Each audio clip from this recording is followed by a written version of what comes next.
helping hand, a helping hand. Do you need a helping hand? If the job's too big, if you're in a jam, you'll need a helping hand. A helping hand, a helping hand. Do you need a helping hand? If the job's too big, if you're in a jam, you'll need a helping hand. One day a red tomato got a great big job to do. He asked his friend the cucumber to help him see it through. Now cucumbers are silly and sometimes get confused. What did he say? Did it go okay? We'll leave that up to you. Hey Larry, can you help us? This here's my neighbor Joe. His mom is at the doctor. She broke her big left toe. She asked if I could help her finish up a couple chores. But I can't do them all myself. I need Joe's help and yours. A helping hand, a helping hand. Bob needs a helping hand.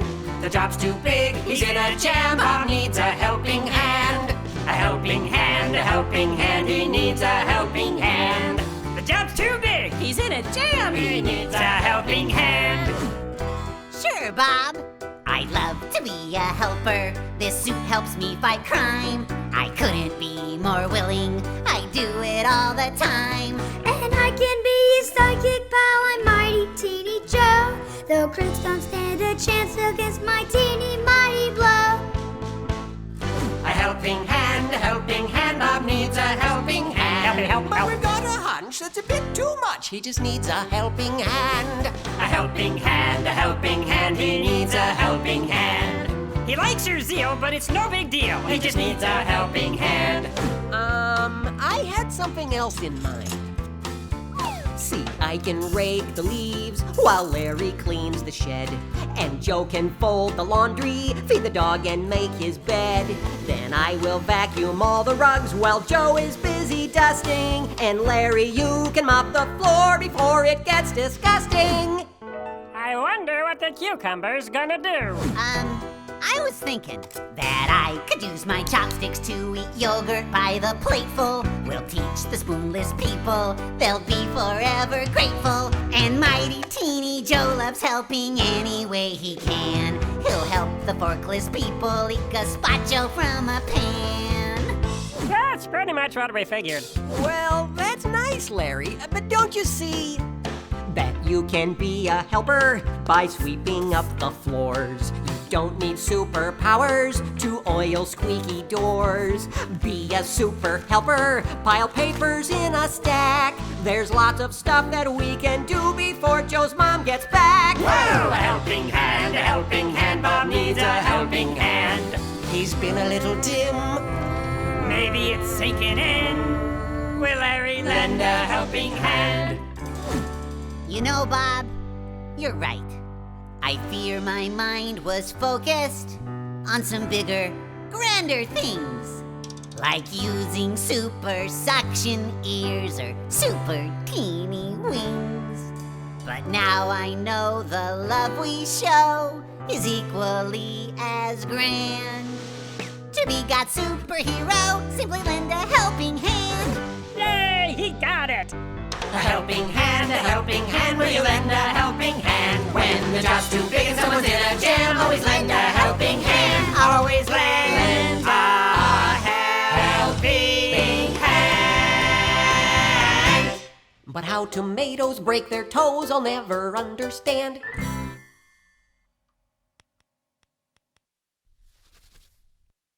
Well, that was interesting. Okay, Archibald? Oh, just fine, thank you.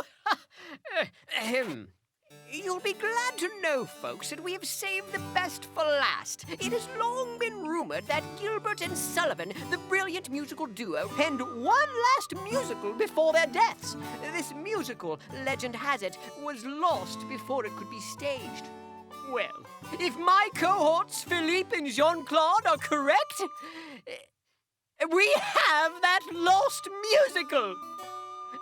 Fellows? Ah! Oh! We have it right here! Right here! The lost musical of this Gilbert and Sullivan! Mais oui. Oh, splendid!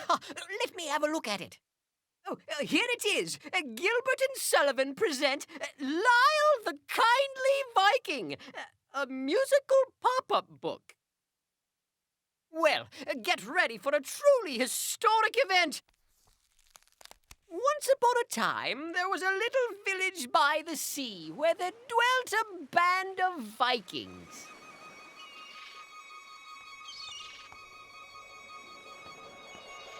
Good morning, Mabel. How are you, dear? Oh, just fine and dandy.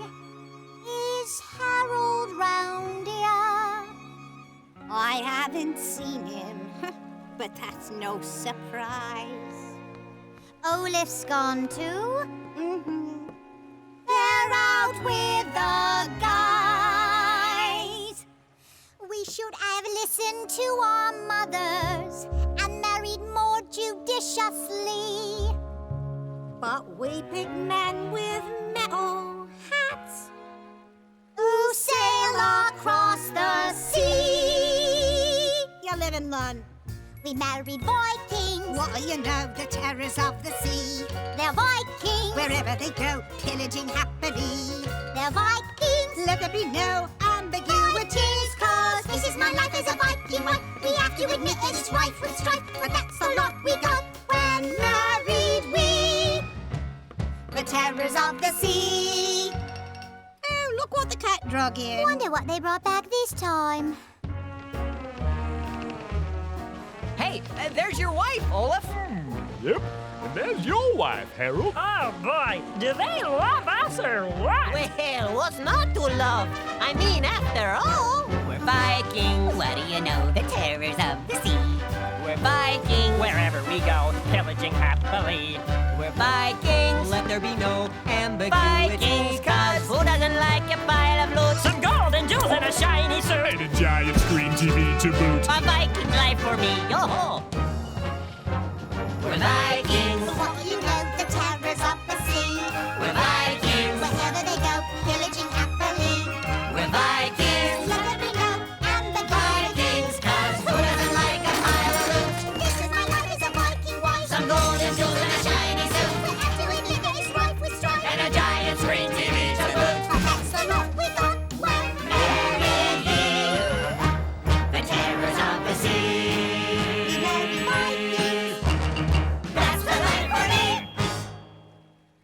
So that was the life of a Viking. Pillaging and plundering. Those are fancy words for, well, for taking other people's things. They were stealing. Their boats were so fast that no one could catch them, so they could get away with it. But not all the Vikings were involved in this unfortunate practice. No, there was one in particular. His name was Lyle. Good morning, Lyle. Good morning. You missed another raid, Lyle. I know. I was making stuff. Lyle never went on the raids. Instead, he'd stay home and make crafts. Pot holders, to be exact. What you got in the bag, Lyle? Pot holders. You want one? Oh, you gave me one last week, but thank you. Here's your share of the loot, Lyle. Don't worry, it's the least we could give you. Thanks. Now, Lyle was definitely an unusual Viking. Whenever the other Vikings returned from a raid, he would take his small bag of loot, plus a bunch of pot holders, and head out to sea on his own expedition. Hi, Sven. Hi, Otar. As you can imagine, this puzzled the other Vikings quite a bit. What's up with Lyle? What's up with Lyle? I'm telling you, that boy doesn't fit the Viking style. Since 793, our strategy's been clear. Go get stuff from over there and bring it over here. You know that little guy? He's got me feeling all contempty. He takes his boat out loaded up and brings it back in empty. What is up with life?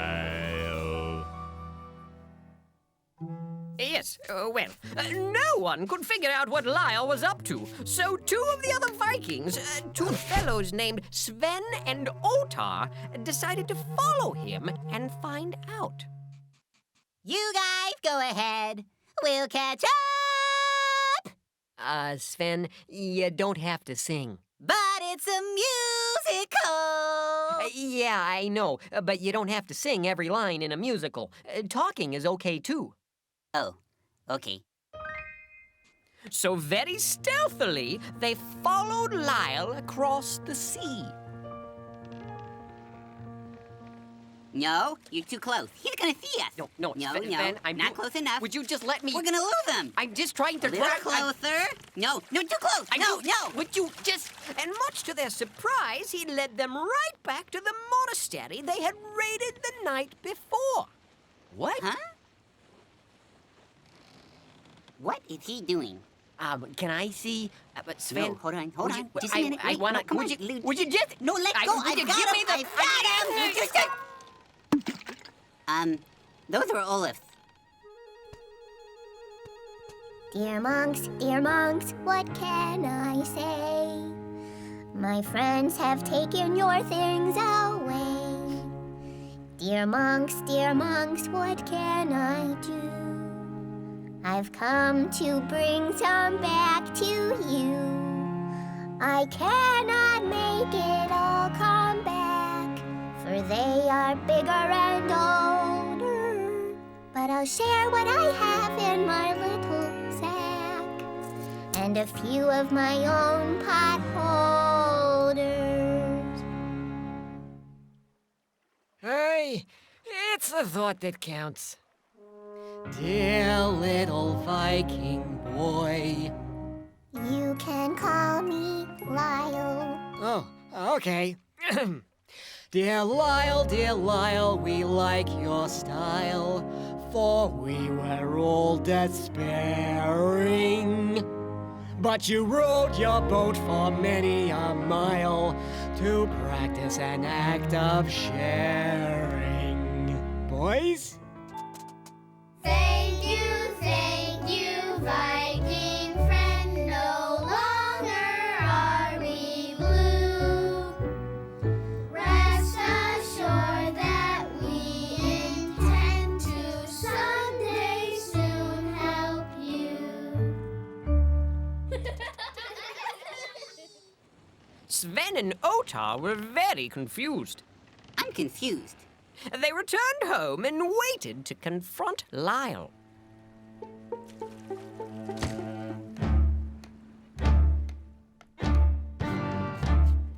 Not so fast. Don't take another hop. We know where you've been, and we think it's gotta stop. We Vikings rule the seas. We pillage and attack. We never say please, and we never give stuff back. Not to mention the potholders.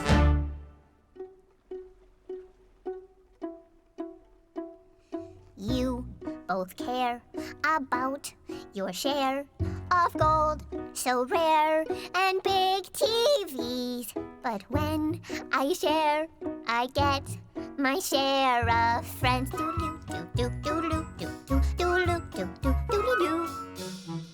What's the use? A golden goose is no excuse for being mean. When I share, I get my share of friends. Yeah. Well, Sven and Otar had never thought about it that way.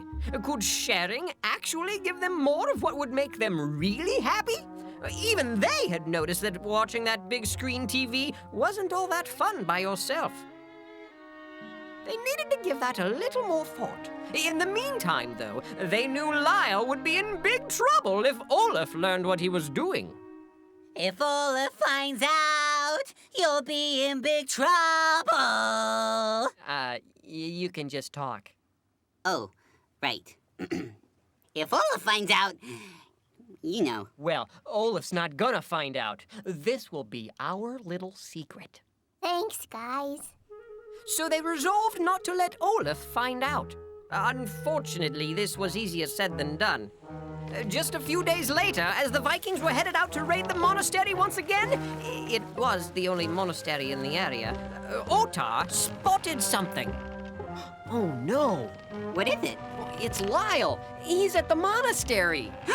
If Olaf sees him, he's in big trouble. What do we do? We've got to distract Olaf. Look, Olaf, there's a fish with a pretty yellow circle at the bottom of the backside of his fin. Look, Olaf, there's another and another and another. And that little one has got a funny grin. Well, I don't see Look, any. Olaf, way down underneath the water. It's the biggest fish I think I've ever seen. Look, Olaf, he's got purple spots and orange and yellow markings and a dorsal fin that's iridescent green. What? Otar, I don't see any of that. Sven, we've got to distract him. Help me out. Oh. Look, Olaf, there's a turtle and he's wearing pink pajamas and he's got a cowboy hat upon his lid. Look, Olaf, very close and see he's riding on a llama and he's chasing down to herd a giant squid.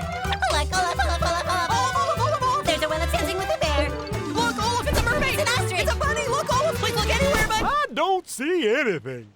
What? But there. Hey, isn't that Lyle? Mm-hmm. And he left something with those monks. What is it? It's pot holders and the little bag of loot we gave him. Hey, that goes against the code of the Viking. You can say that again. Why, that little Viking is in big trouble.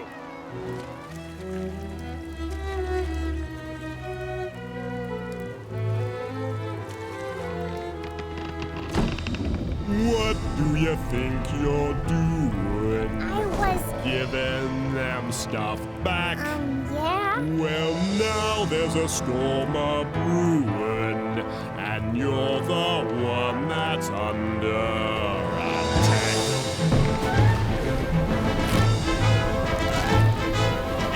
Olaf, this storm is blowing up pretty quick. Maybe we should head back. First, I need to make an example out of this ex-Viking. You know, I think Harold is right. We gotta get out of here. Almost done. You'll see that nothing good comes from giving things back.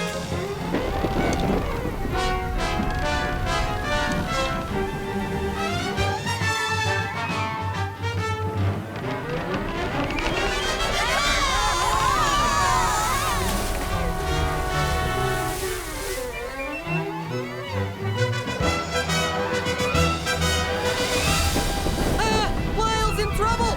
We gotta help him. Where's the life ring? Right here! Hang on, Lyle. Help is on the way. Huh? What'd I throw? Oy vey! Hang on! Pull, boys, pull! Hey, look, the monks saved Lyle. What? Oh. I guess if we had shared, there'd be somebody to save us, too. Thanks, guys. We knew we could help you someday. But what about my friends? They were mean to us. I'm pretty sure God wants us to help everyone, not just the people who are nice to us. Oh, you're right. We're monks. We should know that, huh? All right, come on, boys. Let's save the Vikings. Can we put away the good silverware first? Oh, all right. So not only did the monks save Lyle, they saved all the Vikings from the storm. And just because Lyle had made friends with them by sharing. Thank you, our new friends. You saved us from the sea. Rest assured that we intend to share proficiently.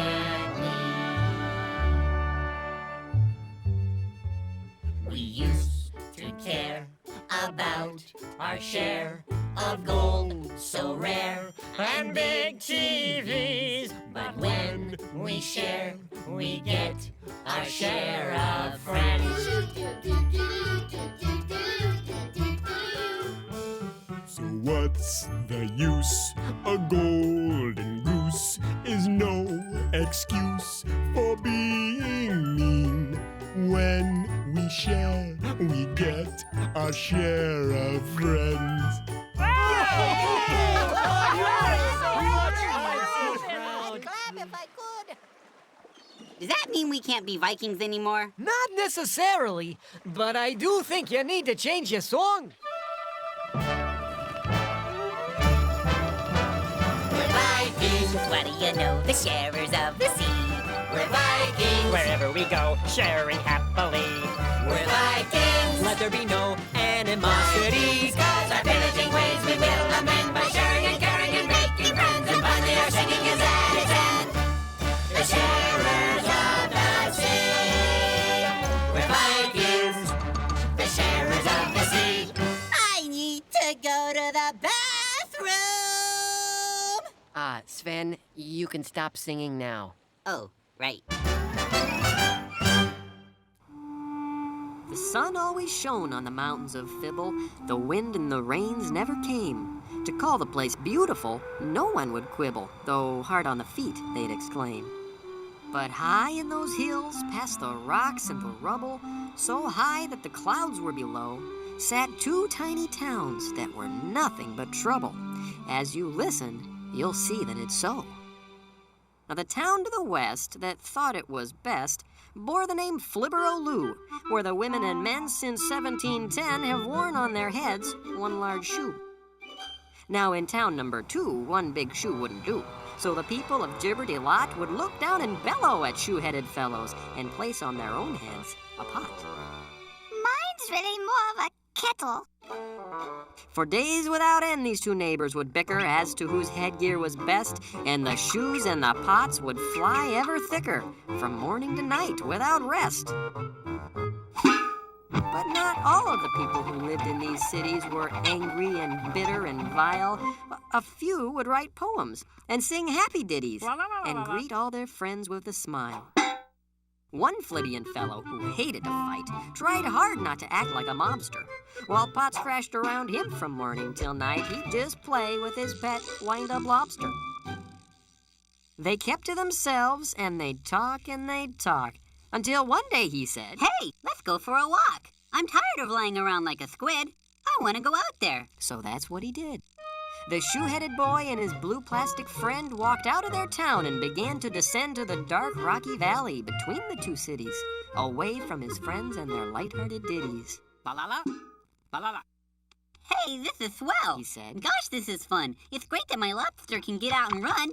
But neither the toy nor the boy with the shoe could see the disaster about to ensue. For up in the rocks, hidden just out of sight, were 6 beady eyes filled with anger and spite. 6 beady eyes watched our hero meander, 2 shifty crooks and their ruthless commander. Oh, look, what good fortune, The nasty one said. Here comes a poor fool with a shoe on his head. I bet he's got money. I bet he's got gold or maybe some jewelry he'd like us to hold. Whatever the booty, I think I could stand it. Why, that's what I live for. That's why I'm a bandit. And then they attacked him from under their rock. First they knocked off his shoe, then they knocked off his sock. But the thing they did next was extremely unfunny. Why, they shook him so hard that he dropped his milk money. Hey! He protested. I don't like your ilk. How will I go strong if I don't drink my milk? But they didn't care. They'd accomplished their goal. So they put our friend down, stuck his head in a hole, and walked off with his money, every last nickel. Then yelled back as they left. See you around, silly pickle. I'm a cucumber. Then he said with a moan, Well, I guess I'm alone.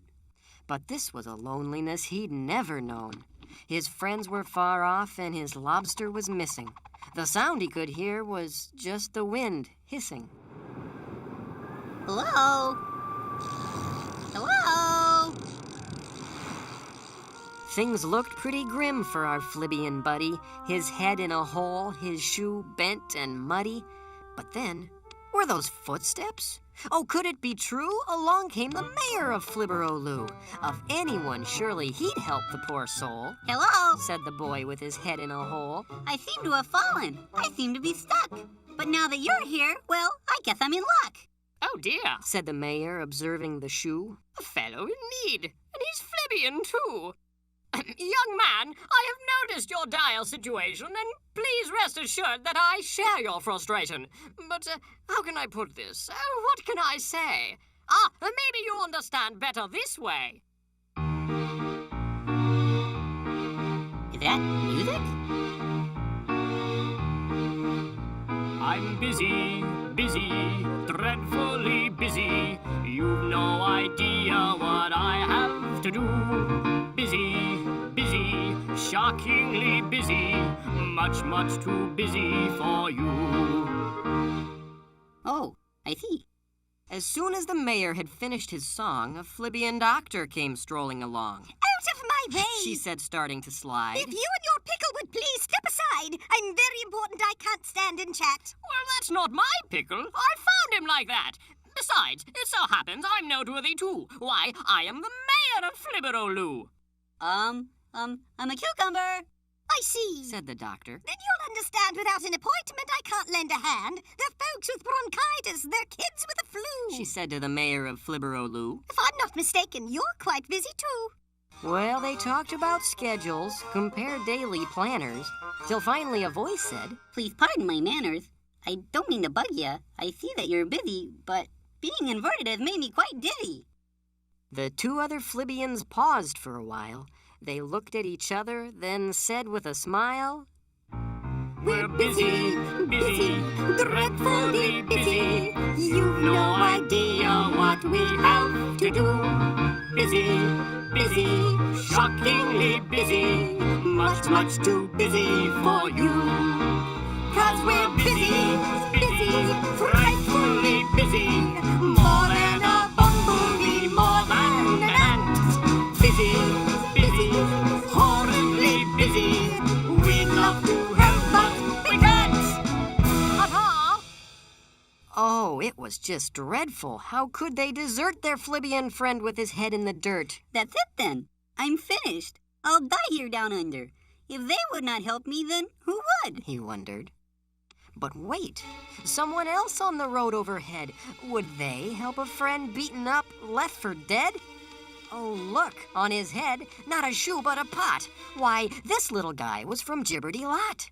Would he help a Flibian? Certainly not. The boy with the pot saw our friend with the shoe. Oh, look! He exclaimed. He's from Flibberoloo.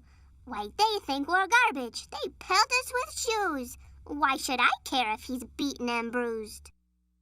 But out here in the wild, his chances are slim. If I was in need, would I want help from him? He looked at our friend, and he looked at the shoe. And then in his heart, he knew what to do. He may be Flibian, that's plain to see. But God made him special, just like he made me. So we got him unstuck, and he picked up his shoe, and together they walked back to Flibberoloo, out of the valley and back into town, where he stayed by his side till the doctor was found. Oh my! Said the doctor. He's wearing a pot. The little one there is from Gibberty-Lot. You saved this fellow? You pulled him through it? I don't understand. Tell me, why did you do it? He has a shoe and I have a pot. But when we look deeper, there's more that we've got. God made us special there, now I can see. If you're special to him, then you're special to me. Love your neighbor. When someone helps you, then you'll understand. When you love your neighbor, loving means lending a hand. If you see someone who's hurt or in need, maybe it's time to perform a good deed. And when you finish, you'll find that it's true. When you make them feel better, you'll feel better too. Here, let me help you. Thank you. Oh, Love your neighbor. When someone helps you, then you understand. When you love your neighbor, loving means lending a hand. So the boy with the pot gave the doctor some money to pay for the cucumber's bill. And the mayor cried out with his eyes moist and runny, I'm touched by his act of goodwill. If this little guy can take care of his brother when he lives in one town and he in the other, why can't we all try to help one another? And love will surround our fair hill. Now if you visit the mountains of Fibble, you won't see a shoe or a pot. Instead, they throw flowers and candy to nibble. I bet that you'd like it a lot.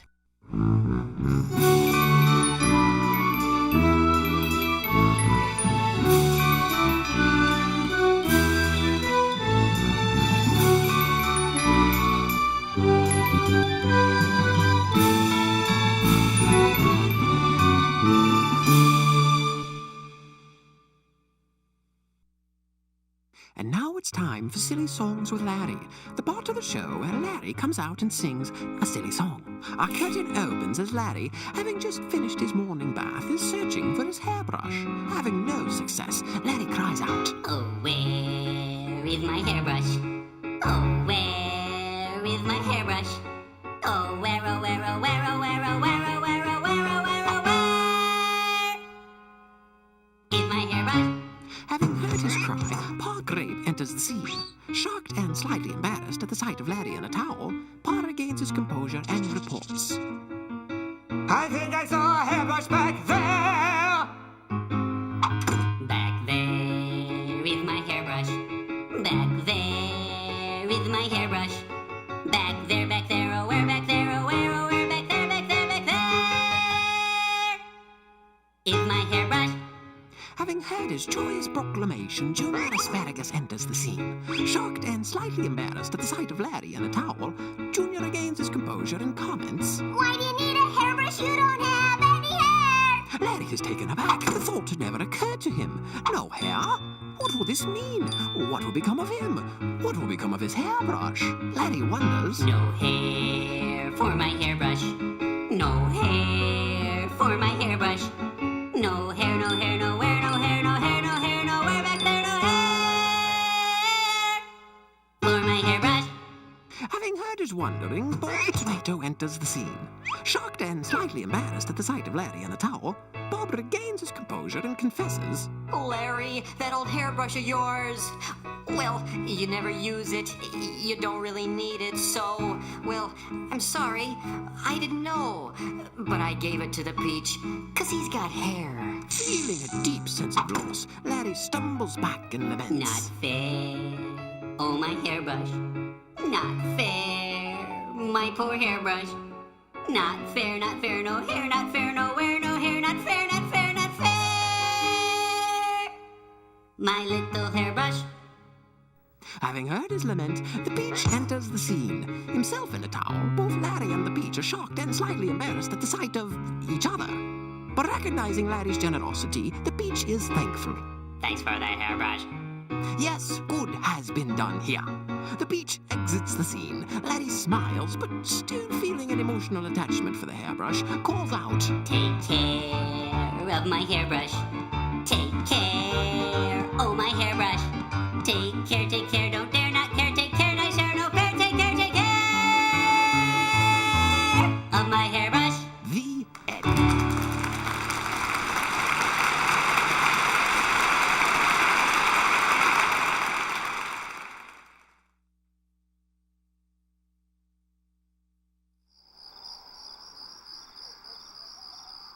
So is there anyone else you'd like to invite to your birthday party? Let's see. Don't forget Louie. Oh, and Marcia. I think that's it.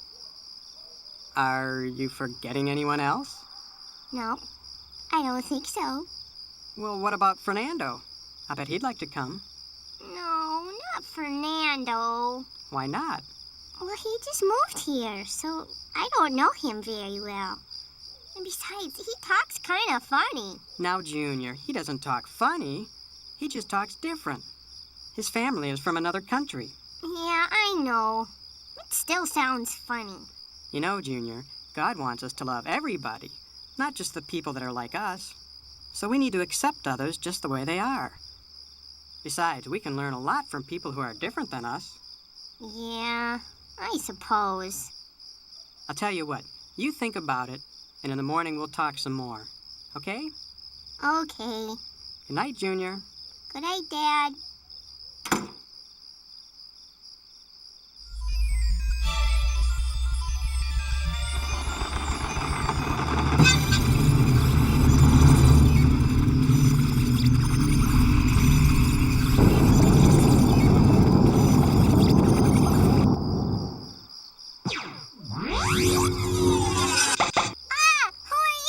I'm Bob. I'm a tomato, and I need your help. Whoa, deja vu. What's he got on his space helmet? Huh? What do you mean? Larry! What? How many times have I told you not to eat while you're wearing your helmet? Oh, sorry.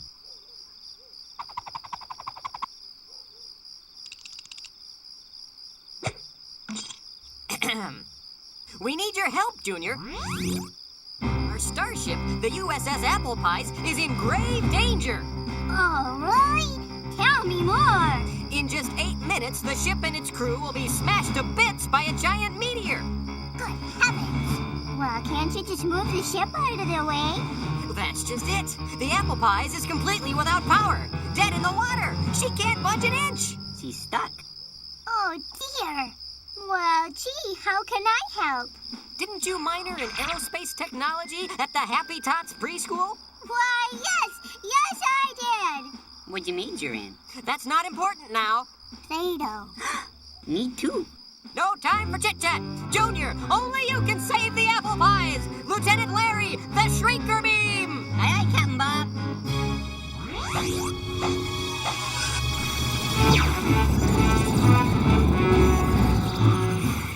I think my helmet's on backwards.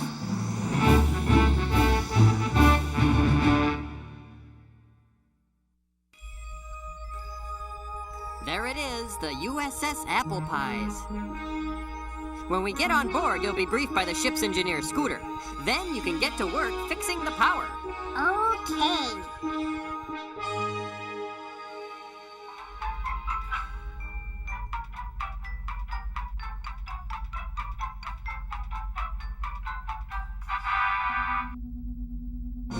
Oh, Captain, you've returned.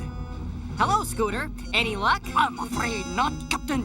The engines have got no power, and we've only 5 minutes till that meteor smashes us to bits. How many people are on the ship? 364. And how many escape pods are there? 2. Drat. How much do you know about this meteor? Ah, funny you should mention it. Our sensors have just determined that the meteor is made entirely out of... What? Out of what? Popcorn! A popcorn ball meteor. The worst kind. Would that be caramel or cheese? Because I don't like that cheese stuff very much. It gets stuck to my tooth. It makes precious little difference when it hits it 5,000 miles an hour. Ah, good point. Meet me in St. Louis, Louis. Meet me at the fair. Hey, who are those guys? Lights are shining. Oh, never mind them. They're the new guys. Hoochie coochie, I will be your Tootsie Wootsie. Meet me in St. Louis, I'll be waiting there. Well, maybe they'd have some ideas. What? Not the new guys. They don't know anything. All they do is sing and eat and sing. Between you and me, I think they're crazy. We will dance the hoochie coochie. I will be your Tootsie Wootsie. Meet me in St. Louis. I'll be waiting there. Hi, I'm Junior. I'm Jimmy Gord. I'm Jerry Gord. We're the new guys. So, why do you sing all the time? Why don't you? 'Cause it's weird. I mean, different.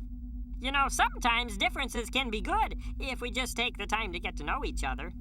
Yeah, maybe. So, why do you eat so much? We're hungry, I guess. It's our metabolism or something. You know, sometimes I think I could eat a whole bus. Yeah? Well, sometimes I think I could eat a whole spaceship. Oh, yeah? Well, sometimes I think I could eat a whole planet. I could eat a rooster, a refrigerator, and How many escape pods did you say there were? Jeremy, did you mean what you said about eating a whole planet? Well, sure, but... How would you guys like to help save the ship? Well, gosh, that'd be swell. Grab their guards!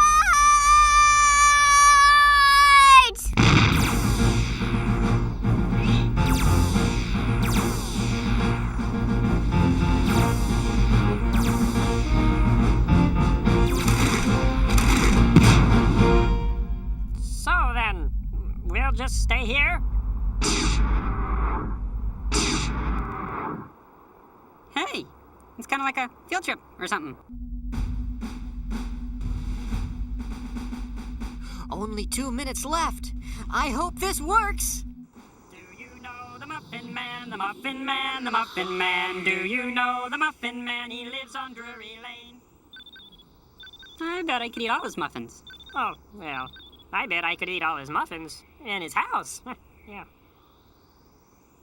Hey, look, some kind of a planet or something. Hey, maybe that's where the Muffin Man lives. No, Jerry, he lives on Drury Lane. Oh, yeah. Hey, what is this stuff? It's popcorn. Let's eat it! Do you think it's possible? If anyone can do it, they can!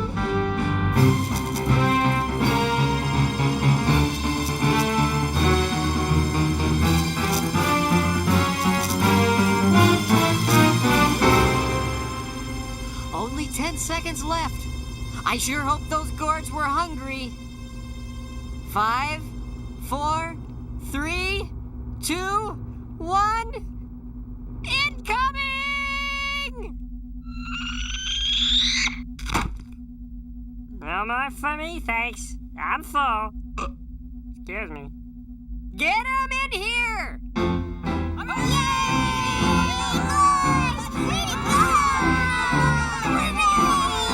You saved the ship! Oh, it was nothing. Nothing! You're telling me saving 364 lives by rapidly consuming 14,000 metric tons of popcorn is nothing?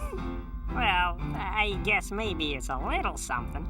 And to think I wouldn't be your friend just because you guys are different. Why, if you weren't different, none of us would be here right now. Hey guys, look at this. Well, I got a little bit hungry, so I was just snacking on the end table when I saw this. It's some kind of electrical plug or something. Plug it in! Why didn't I think of that? You guys are something else. You know, it kind of reminds me of a song. Hit it, boys. Have you ever seen a boy with funny clothes? A girl with braces on her teeth or freckles on her nose? Some kids call them oddballs. Some kids call them weird. Is it my imagination, or does Aunt Ruth have a beard? God makes lots of people in all colors, shapes, and sizes. He loves them very much, and what we need to realize is that calling people names because they're different is wrong. Instead, we need to look on them in love and sing this song. I can be your friend. I can be your friend. Any day in any weather. We can be friends and play together. Yeah, we're all pretty different. Some are skinny, some are stout. But the inside is the part that we're supposed to care about. Aye, that's where we got feelings that are very much the same. And so instead of weirdo, I think friend's a better name. I can be your friend. Friend.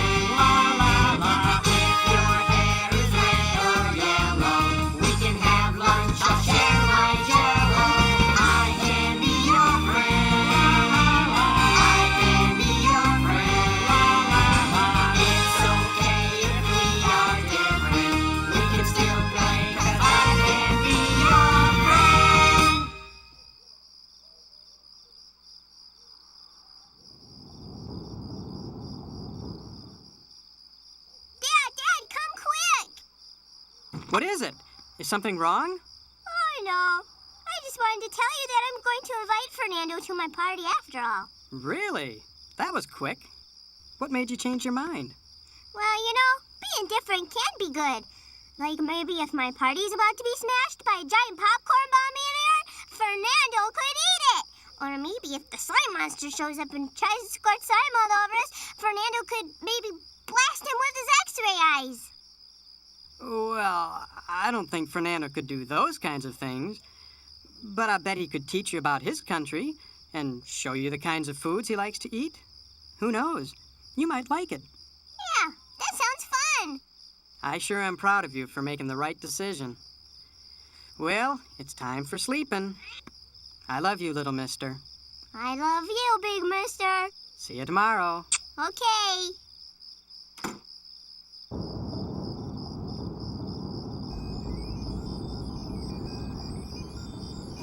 What is it now? Well, Lieutenant Larry here dropped our map right out of the spaceship. Sorry. And, we were wondering if you could just give us directions to the freeway? I think we can make it from there. Out the window, down the street, and left at Mr. Slushy. Great. Thanks. That's what I said. I said left at Mr. Slushy. Oh, no. You said right. I distinctly remember you saying right at Mr. Slushy. Why would I say that? That'd be crazy. I'm kind of thirsty. Can we stop at Mr. Slushy? No, we need that money for tolls.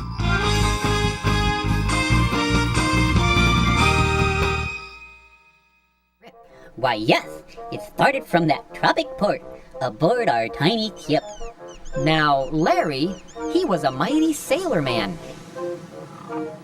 And Bob, he was brave and sure. And, weren't there 5 passengers who'd booked that day on our 3-hour tour? Ah, yes, our 3-hour tour. Okay, let's see. There was the professor. And we were there. Well, yeah. And, the millionaire. And his wife. Mm-hmm. And wasn't there a movie star and, that other girl? Yeah, but they canceled. Oh, yeah. Well, anyway, there we were on our 3-hour tour, doing our best to entertain the passengers. Some veggies went to CCC to see what they could see, but all that they could see was the bottom of the deep blue sea. See? Yes, well, that was just dandy. But isn't it time we left the dock? Okay, fire up the engine first, mate Larry. Aye, aye, skipper.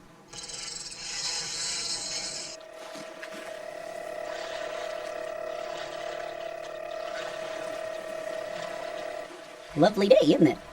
Oh, yes. Why, just smell that salt air. Mighty nice. I think I'll go back and see how our passengers are doing. Can you take over here? No problemo, skipper. It's a big responsibility. You won't daydream, will ya? Don't worry about a thing. I got you covered. Okay. Thanks, Larry. Oh boy, this is a life. There's nothing I'd rather be than First Mate Larry. Well, nothing that is. Except Captain Larry Romanov, the famous Russian icebreaker pilot. Today, Captain Larry must free whales. 2 great whales trapped in ice. But there is problem. A large iceberg stands between Captain Larry and whales. There may not be enough time to go around it, but surely even Captain Larry is not brave enough to smash through the iceberg. No one has ever done such a thing.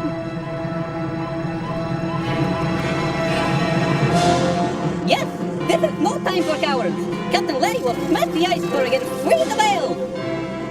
Ah, Commander Pavlov has come to congratulate Captain Larry for his bravery. Hey, Larry, we're making snow cones back there. Do you want peach or strawberry? Not now, Bob. First I have to smash through this iceberg and free some whales. There are no icebergs around here. Oh, yeah? Well, what do you call that?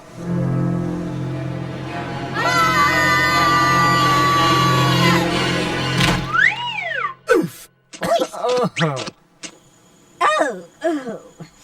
The brochure didn't say anything about layovers.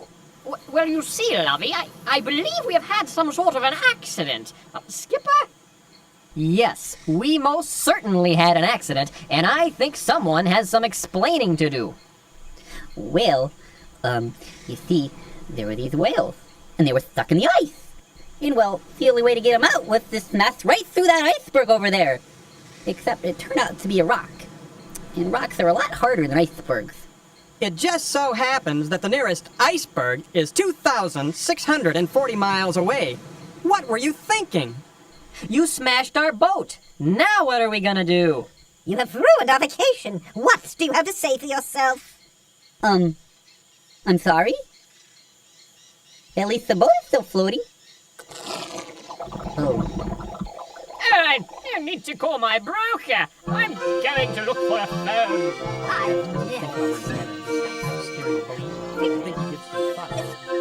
That evening, we all worked together to build some huts to sleep in, but we were still pretty mad at Larry.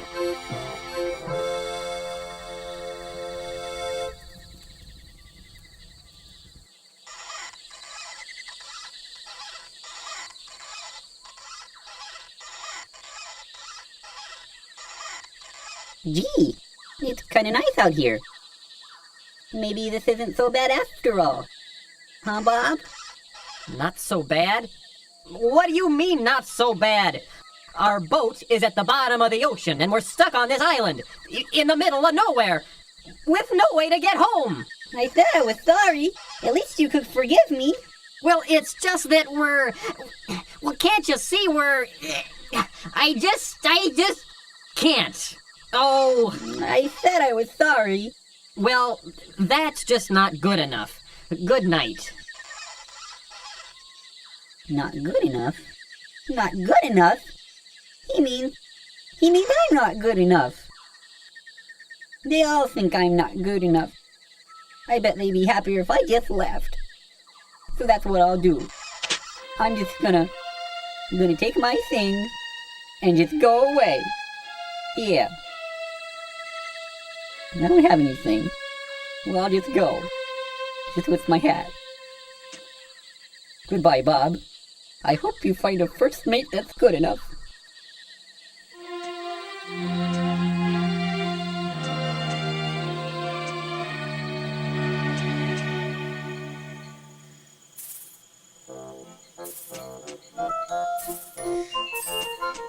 I wonder where the skipper is. Who? Oh, you know, dear, the bright red round fellow. Oh, yes. Where is he, anyway? I don't know. That's what I was wondering. Oh, I see. Has anyone seen Larry? Did you say something? No, it was that tree over there. Really? Well, what did it say? I believe it's looking for Larry. Who's Larry? Oh, you remember. He's the chap who smashed the boat. Oh, and ruined our vacation? That's the one. Oh. Well, I hope that tree gets him. Serves him right. Here, here. Hello, people! Have you seen Larry? Oh, look, Lovey, it's the skipper. Oh, I didn't know tomatoes grew on trees. Well, actually... Oh, never mind. Skipper, what are you doing up there? I'm looking for Larry. When I woke up this morning, he was gone. I've got it! Got what? Our ticket out of here! We can build a giant catapult to fling us back home. Here, I'll demonstrate with this working model. You wind it up, then someone sits here, say Bob, for example. Now just pull this cord and...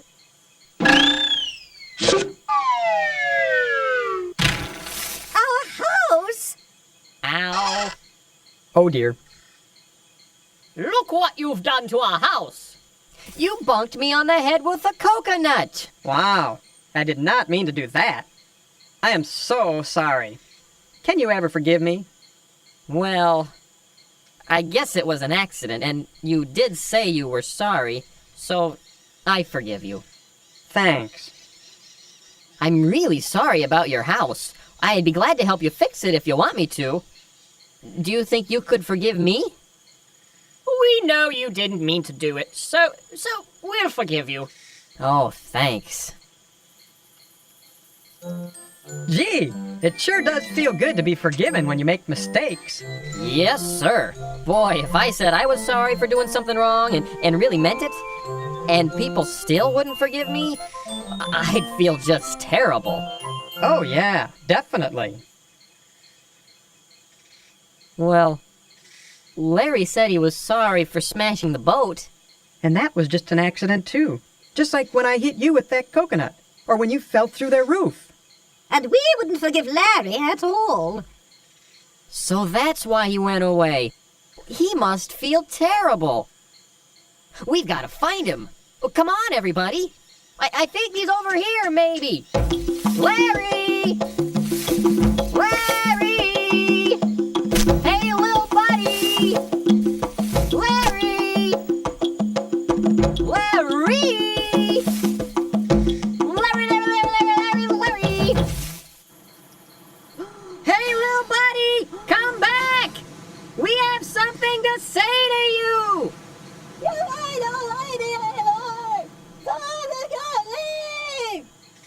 What?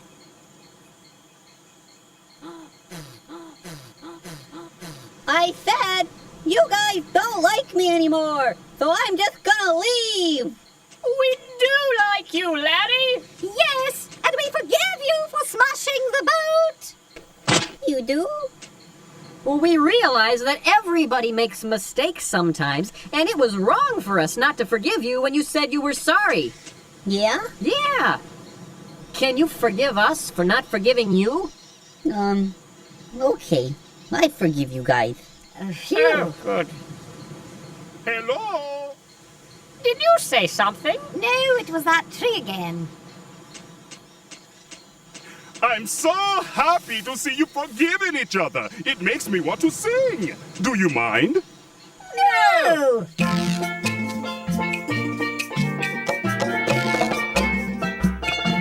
You know that in love we can forgive. It is the only way to live. Obey God and see that we can live in harmony. Since God has forgiven us, it's true. You forgive me, I'll forgive you. I'm gonna start to show forgiveness from my heart. Oh, Silver! Right, if only there was a way for us to get back home. Yeah. Well, at least we're all friends again. Hey, has anybody seen the professor?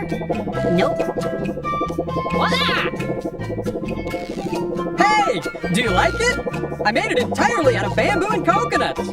Pretty good, huh? Well, climb aboard. Hey, Bob. Yeah, Larry. Next summer, let's just sell lemonade like everyone else. That sounds like a good idea. You know that in love we can forgive. Hey man, it is the only way to live. Obey God and see that we can live in harmony. Since God has forgiven us, it's true. You forgive me, I'll forgive you. I'm gonna start to show forgiveness from my heart. So do your part and show forgiveness from your heart.